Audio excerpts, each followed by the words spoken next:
O século XX foi o marco da indústria automotiva. Lá começou tudo que era de bom e de ruim. E sem dúvida, eu digo que esse é o carro, o projeto mais importante que já aconteceu no começo do século XX. E a história dele começa com um pedido que Ferdinand Porsche recebeu do governo alemão na época, há mais ou menos uns 90 anos atrás. Essa história todo mundo já conhece, todo mundo já sabe, né? Agora, vale ressaltar que esse carro, que começou lá naquela época, ele marcou profundamente o mundo inteiro. Agora, falando especialmente no Brasil, que é onde a gente vive, esse carro, pelo menos para mim e para um monte de gente, porque a gente vê Clube do Fusca, Fusca Air-Cooled, Fusca não sei o que, os derivados do Fusca, esse camarada aqui, esse projeto aqui foi sensacional. E ele é ainda sensacional, porque a gente ainda vive dele. Esse carro, ele começou nos anos 30, mas ele virou o século, dando de alimento para muito pai de família. E ainda sendo fabricado, porque a última fabricação dele foi no México. Agora, meu nome é Donizete e eu trabalho com funilaria artesanal e trabalho com desenvolvimento de projetos de carrocerias para poder fazer o Wooden Book, gabarito de fabricação para chapa metálica, fibra de vidro, fibra de carbono, né? Meus últimos trabalhos, inclusive, incluem um Lincoln Zephyr 1937, um Bristol 400 de 1949, né? Um pedal car baseado no Austin J40 no final dos anos 50, 40 e 50 também.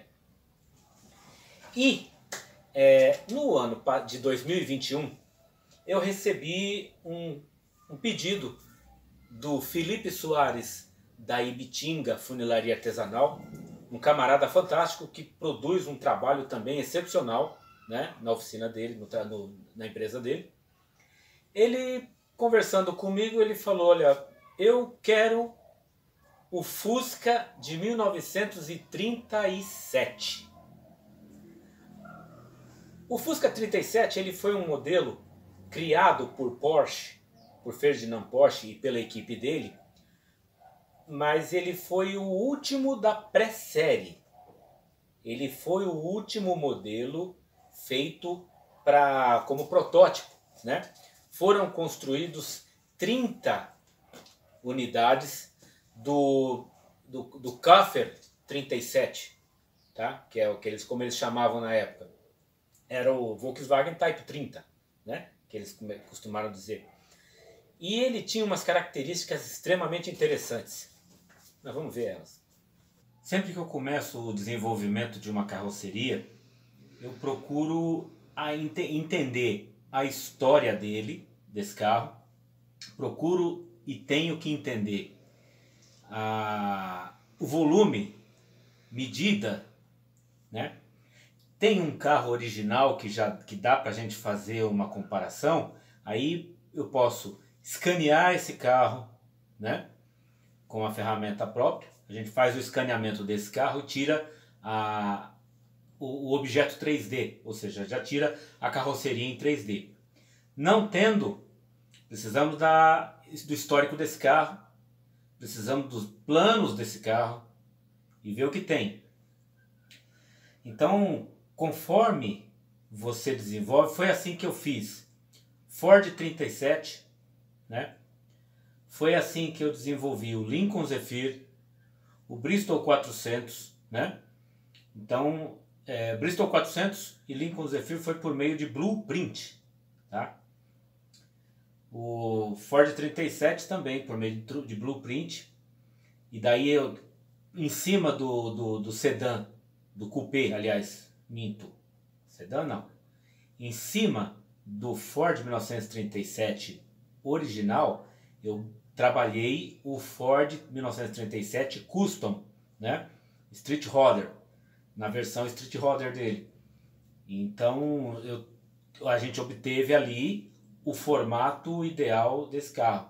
Esse carro também tem uma característica, ele é feito por dentro e por fora, tá?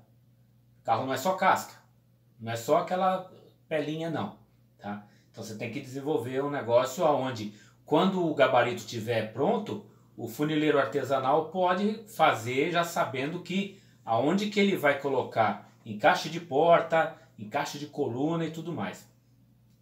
O Fusca 37 era um problema, porque não tem nada a respeito desse menino, né?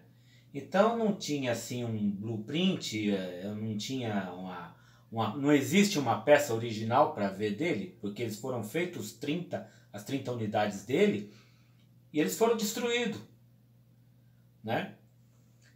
Então eu procurei o histórico dele para não fazer ele fora de medida, para não fazer ele fora de uma volumetria, quer saber até onde infla os paralamas, até a que altura vai o teto.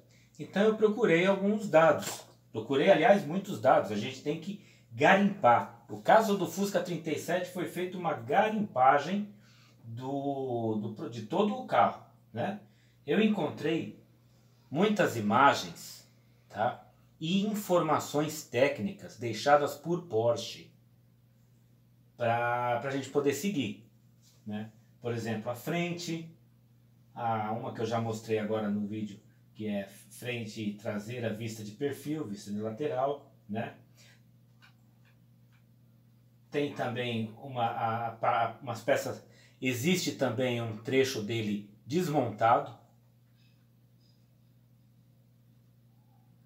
E existem alguns croquis que Ferdinand Porsche desenvolveu e deixou no jeito para a gente, né? Porque ele precisava de um ponto de partida para ele mesmo. Esse carro, curiosidade, esse carro foi feito a toque de caixa. Esse carro foi feito correndo. O Ferdinand Porsche não tinha muito tempo não, ele não podia ficar parado, então ele partiu para execução física real primeiramente, ao invés de sentar, planejar e tal. Não teve não, ele teve que sair correndo fazer. Então foram feitos muitos modelos. Antes do 37 houve uns 4 ou 5 modelos, tá? Mas o 37 ficou na história justamente por ter sido o último dos protótipos. Ele foi desenvolvido no começo do ano de 1937 e daí no final do ano já entrou o desenho que Porsche definiu como o projeto final, que é o Fusca como nós conhecemos hoje, tá?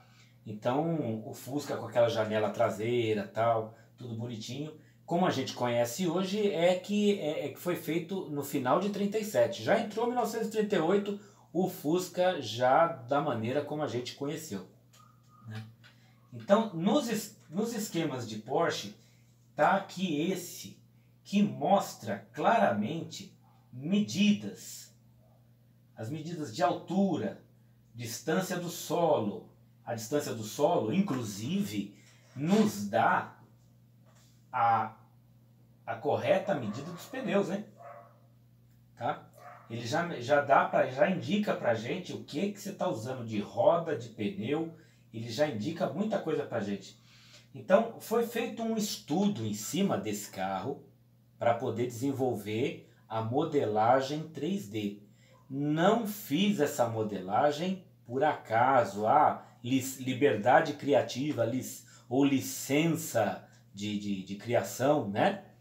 Então não foi feito não, foi feito, eu fiz um estudo prévio, tirei medidas, veja que você tem altura, você tem comprimento, você tem entre eixos, e essas medidas são as do Fusca original hoje, tá? Não foge.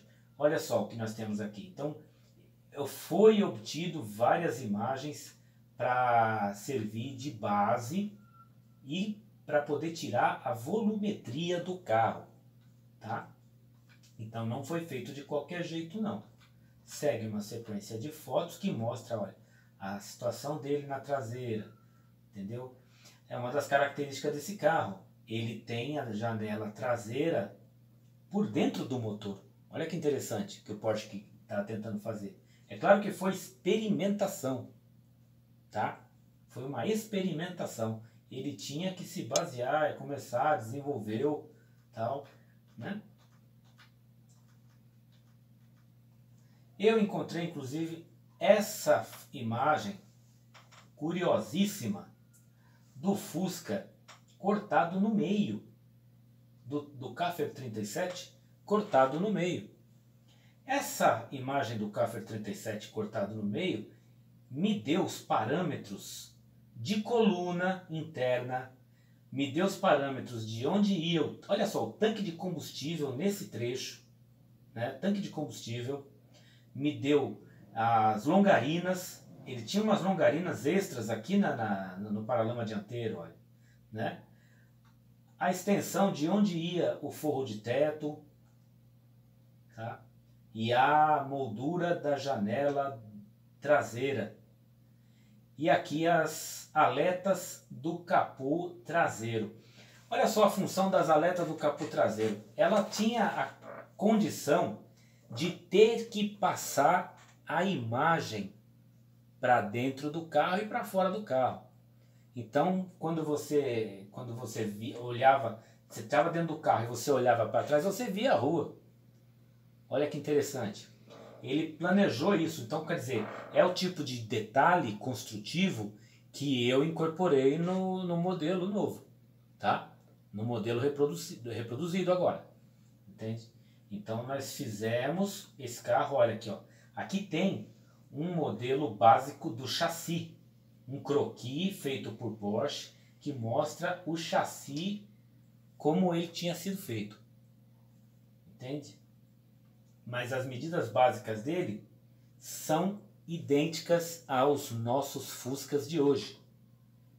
Então, essa carroceria pode ser montada em cima do nosso Fusquinha. Olha ele. Tá? Foram feitos, com o passar dos anos, algumas réplicas dele. Em 2000 foi feita uma réplica a pedido da própria Volks para um metal shaper francês, um artista francês, que produziu uma carroceria para Volkswagen. E essa carroceria hoje está no museu da Volks, lá produzida e guardada, né? Agora, com base em todas essas informações que a gente pegou, que a gente conseguiu, é a hora de fazer a modelagem em 3D. A objetividade dessa modelagem é depois ter o volume dele, né, e fatiar, como se ele fosse um pãozinho, fatiar ele de todo jeito para poder gerar o Woodenbook, o gabarito, né? Então, para começar, no software 3D foi desenvolvido então a carroceria dele, por dentro e por fora, né?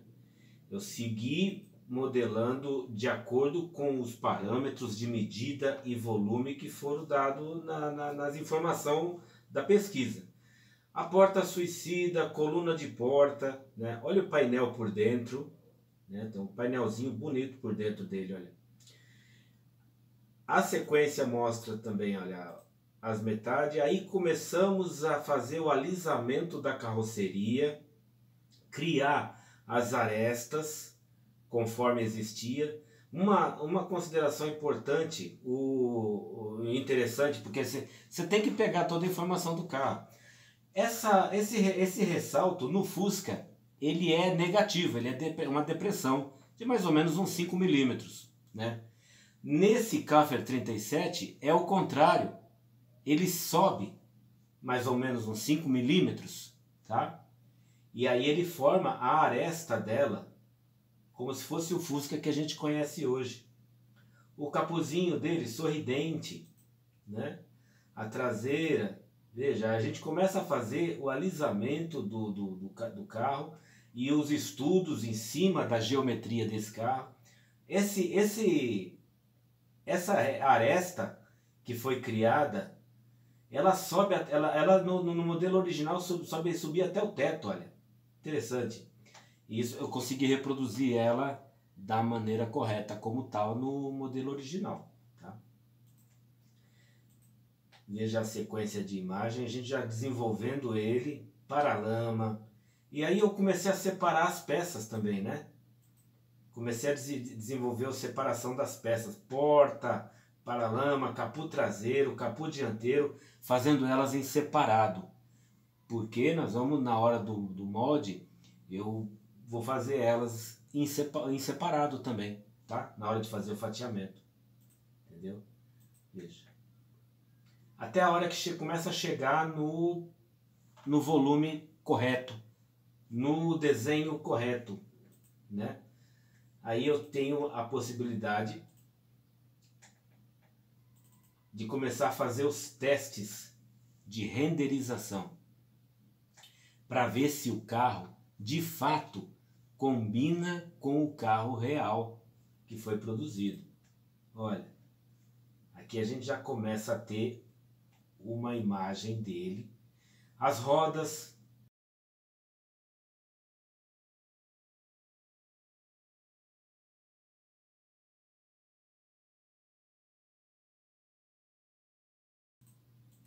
olha. Então eu consegui chegar num ponto, olha, as dobradiças, no local das dobradiças, porta suicida, a depressão das portas. Temos também a maçaneta, como era a maçaneta original na época. Tá? Esse material, por exemplo, essas pecinhas de encaixe, botões, maçaneta, eu gero um arquivo para impressão em 3D. Porque muitas peças você não vai encontrar. Né? Então, com um arquivo em impressão em 3D, uma impressora em 3D comum, né? A gente consegue imprimir as peças, gerar um molde e fazer elas em Zamac. Tá? Você gera uma forminha e faz elas em Zamac. Olha ele. As aletas do capô traseiro estão no grau, tá? Para poder receber aquela visão que eu citei anteriormente, para poder você ter a visão de dentro para fora, de fora para dentro, né? Porque, é claro, o Porsche deve ter deixado isso de fora, não só por questão de estilo, mas porque, de fato, o motorzinho do Fusca é como a gente diz, né? Eu gosto muito do Fusca, mas o Fusca ele não pinga óleo, ele marca território, né? Então pense na sujeira que ia ficar nessa janela com o motor funcionando, subindo alguma fumaça, subindo algum óleo, subindo terra, né? Então, de fato, o Porsche achou, isso é eu falando, que o Porsche definiu que a janela convencional como os outros seria melhor, né? Veja. Então, esses foram os primeiros testes que eu fiz, até a hora do momento em que o carro já estava pronto para ser fatiado, tá? Esse fatiamento, que são esses cortes que eu produzo no objeto 3D, qualquer objeto 3D, você vai fazer, é um carro, é uma mesa, é uma guitarra, é um ovo que você fizer, você consegue fazer o fatiamento para gerar o arquivo para a máquina CNC, router, laser, ou se você for fazer ele pelo sistema de aramado. Aramado é um sistema onde você curva as barras de aço, aquelas barras laminadas, redondas de aço, ou chatinha, que seja, e você pode fazer também o molde dessa maneira, ele sai muito barato, tá? Ele sai muito barato, só que depende muito da sua habilidade manual também, né?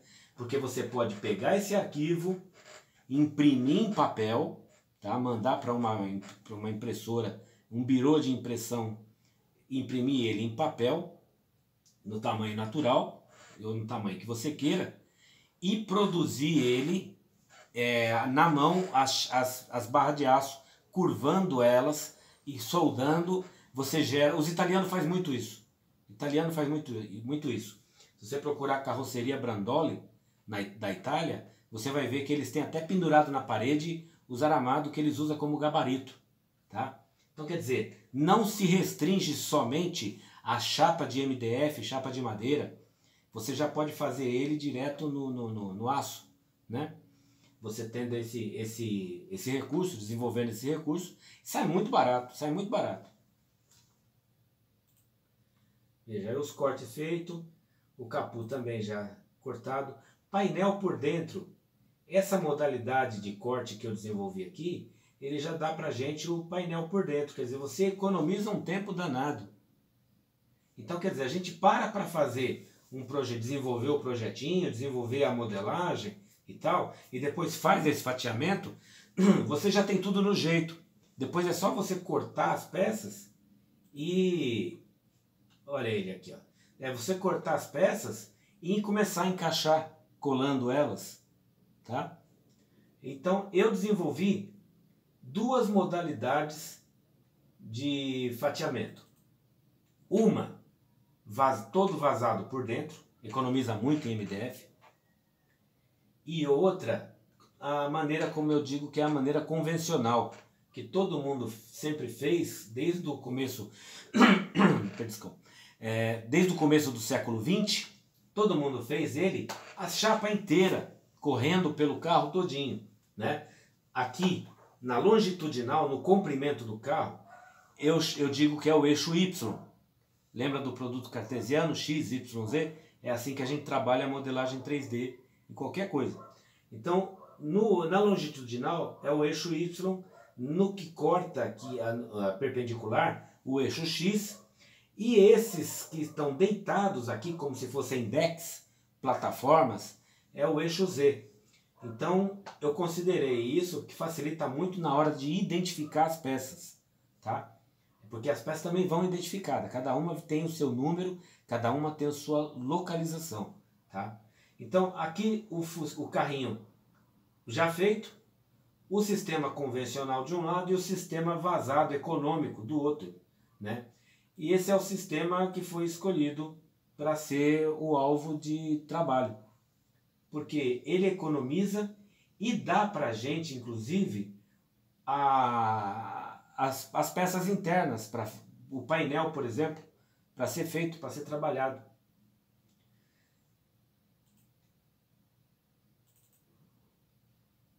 Aqui está todas as peças agrupadas, mas essas peças elas saem. Veja, então você tem aqui os dois paralamas dianteiros, os dois paralamas traseiro, capô dianteiro, as duas portas e o capô traseiro, tá? Essa modalidade de fazer dessa maneira ajuda na formulação das peças, ajuda na fabricação das peças, porque você vai ter como fazer elas em separado. Você desenvolvendo essas peças em separado, você vai fazendo, ajustando. Aqui no Fusca, por exemplo, na carroceria, você tem coluna longarina, que você já pode fazer no encaixe da porta, tá? Limitando ali a sua porta, onde você vai pôr a dobradiça, como que você vai fazer a modelagem da chapa, tá? Fica muito prático trabalhar assim. Na sequência, olha ele, é uma visão de traseira, com as peças já cortadas, encaixadas. O encaixe de cada chapa também é estudado, tá? De maneira que você possa pegar e montar com praticidade, fazer a colagem, tá? E essas chapas que foram escolhidas para esse Fusca é a chapa de 10 milímetros. Uma chapa de MDF ou madeira compensada de 10 milímetros. Esse é o efeito da chapa montada e já cortada. Então esse é o alvo da nossa modelagem, do nosso trabalho. Ele é um trabalho demorado, é um trabalho que leva um tempo. Então é como se fosse um trabalho de funilaria normal. Ele gera um tempo de execução, né? O painel por dentro é essa a conformação que a gente vê. À primeira vista não está parecendo muita coisa não, Mas quando a gente sobrepõe a imagem do modelo e a chapa cortada, você consegue visualizar o que está acontecendo aqui, como é que está se comportando, que vai acontecer, né?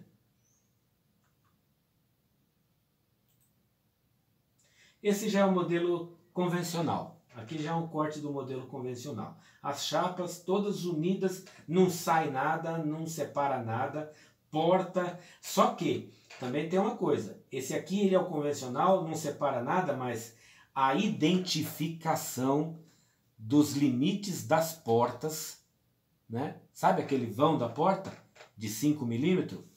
Quando eu faço um convencional desse, eu deixo o vão de 7 milímetros, porque você vai usar uma chapa de 1 milímetro.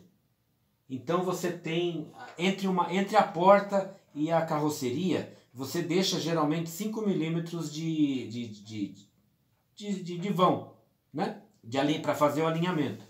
Aqui você tem 7, porque você vai pôr uma chapa de 1 milímetro de um lado, uma chapa de 1 milímetro do outro. Você vai ter os 5 milímetros no meio para poder trabalhar. Então, quem optar por utilizar o sistema convencional por um motivo ou outro, vai ter essa possibilidade, tem essa característica. Você tem a marcação de onde é o limite do capu, onde é o limite da porta, tá? E você vai conseguir desenvolver o trabalho modelando as peças no seu tamanho certo. Não é porque ele é o convencional, é tudo grudado, que você não tem essa facilidade. Você tem essa marcação aqui. Todos os meus projetos que eu desenvolvo, eu deixo essa marcação no corpo para poder o funileiro artesanal saber onde é o limite de cada peça. Então aqui também tem os detalhes. Esse detalhamento, ele mostra aonde que a porta entra, aonde começa a janela, né? Se tem alguma depressão, se tem alguma cavidade, alguma saliência. Aqui no teto, se você se lembra que eu falei agora no vídeo que tem o alinhamento das arestas, aqui tem as arestas no teto. A marcação fica aqui, tá? Ele é produzido. Na hora de fazer o corte CNC, na hora de fazer o corte na madeira, a máquina, a router CNC, vai cortar e vai fazer essa marcação. Perfeito? Então é isso. No geral, é um carrinho que marca a história. E aqui está o final, o projeto final dele. Né? Ele já devidamente modelado, já devidamente alinhado, alisado carroceria, as peças todas no seu devido lugar, com o vão das portas acertado, com a medida das portas acertada, as aletas, elas correspondem com a quantidade de aletas e tamanho das aletas do veículo original, a janelinha traseira, interna, né? A suporte de placa. Então tá todo aqui, ó, o painelzinho por dentro, o banco dele, aqui foi colocado um banco como era original na época, né? O volantinho. Então foi tudo trabalhado. Olha aqui, tem uma curvatura muito interessante aqui. Eu tenho até vontade de criar essa curvatura num Fusca convencional, num Fusca nosso mesmo. Né? E é isso. Esse foi o projeto Volkswagen Café 37.